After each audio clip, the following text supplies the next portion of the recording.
অনেকদিন পর স্কুল বন্ধুদের সাথে ঘুরতে বেরোলাম আমি। হাই, আমি Payel. Welcome back to my another mini blog. আজ অনেকদিন পর বন্ধুদের সাথে বাইরে বেরিয়েছিলাম ঘুরতে, তাই সেই মুহূর্তগুলো ক্যামেরাবন্দি করে রাখলাম সারা জীবনের জন্য। আমি আমার ভাঙাচোরা ভাউনটিকে নিয়ে বেরিয়ে পড়লাম তা ওদের সাথে দেখা করতে যাওয়ার জন্য। আর যদি আমি বাড়ি থেকে না বেরোতাম তাহলে বুঝতেই পারতাম না আজকের ওয়েদারটা এতটা সুন্দর ছিল। আমি বরাবরই প্রকৃতি প্রেমী, প্রকৃতির এই সুন্দর দৃশ্যগুলো আমাকে বরাবরই অনেকটা মুগ্ধ করে।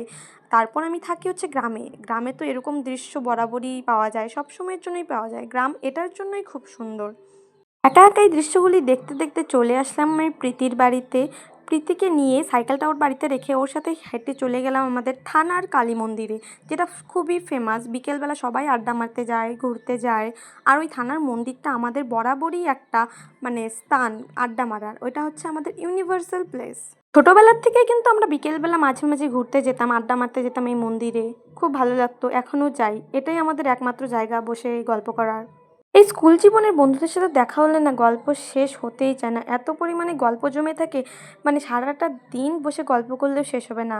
গসিপসে আর গসিপস। আমরা সবাই স্কুলের পর আলাদা আলাদা হয়ে যাই, সবাই আলাদা আলাদা কলেজে ভর্তি হয়ে যাই। সবসময় আমাদের সবার দেখা হয় না, যখন দেখা হয় তখন গল্পের আর শেষ হয় না।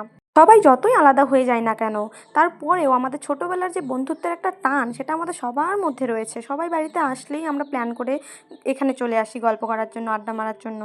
আমাদের শামুকতলাবাসীদের জন্য কিন্তু এই থানার কালী মন্দিরটা খুবই ফেমাস।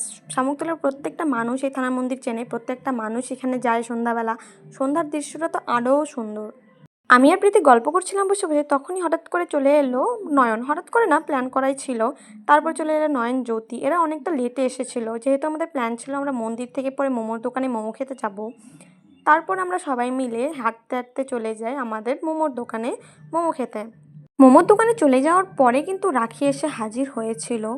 ওর জন্যই আমরা সবাই ওয়েট করছিলাম। আর ওখানে দোকানে যাওয়ার পর আর দুটো বন্ধুর সাথে আমাদের দেখা হয়। তো সবাই মিলে আড্ডাতে এতই মজে গিয়েছিলাম যে আমাদের কোনো চিন্তাই ছিল না যে রাত হয়ে যাচ্ছে, বাড়ি আসতে হবে। অ্যাকচুয়ালি এরকমই হয়তো হয়, স্কুল বন্ধুদের সাথে দেখা হলে গল্পের শেষ হয় না। আর এই মোমোর দোকানটা হচ্ছে আমাদের ইউনিভার্সাল দোকান। একবার যদি বলি যে মোমো খেতে দোকানে যাব, তাহলে আর জিজ্ঞেস করতে হবে না যে কোন দোকানে যাব, সবাই জানে যে এখানেই আসবো। তো আর কাউকে কিছু বলতেই হয় না, আমরা সবাই এখানে চলে আসি, কারণ এখানকার খাবার দাবারও টেস্টি আর আমরা কমফোর্টেবলও প্রচুর এই দোকানটায়। ছোট আর কি, গল্প করতে করতে সন্ধ্যা 7:30 বেজে যায়, আমাদের খেয়ালই নাই। আজকের দেখাটা অনেক ভালো ছিল, জানি না আবার কবে ওদের সাথে দেখা হবে। কিন্তু যবেই হোক না কেন, যখন যখন হয় খুব ভালোভাবেই দেখা হয়। তারপর আমরা সবাই মিলে হেঁটে হেঁটে বাড়ি চলে আসি। আমার আর রাখির বাড়ি পাশাপাশি, তো আমি আর রাখি মেনলি একা একা হেঁটে হেঁটে চলে আসি। সো আজকের জন্য টাটা।